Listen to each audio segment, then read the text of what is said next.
खूप वेळेला आपण काय करतो, समोरचा अपमान करतोय ना, मग एकतर आपण रडतो किंवा स्वतःला खोलीत कोंडून घेतो.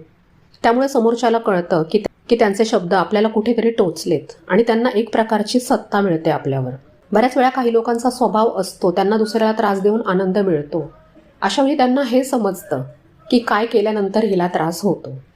त्याच्याऐवजी जर आपण शांत राहून फक्त नजरेने किंवा एका शांत वाक्यामध्ये तुमचं हे बोलणं मला आवडलं नाही असं स्पष्ट सांगितलं तर चित्र बदलू शकतं.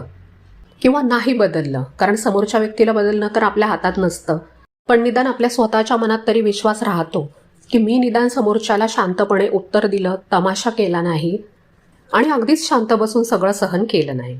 आपल्याला समोरच्याला बदलायचं नाहीये, फक्त आपल्याला आपली बाउंड्री आखून द्यायची आहे. बऱ्याच ठिकाणी असं घडतं की आपण खूप जास्त अवेलेबल असतो, खूप जास्त चांगलं वागतो आणि मग लोक आपल्याला गृहीत धरतात. अशा वेळी थोडं लांब जाणं किंवा स्वतःला स्वतःच्या कामात गुंतवून घेणं गरजेचं असतं.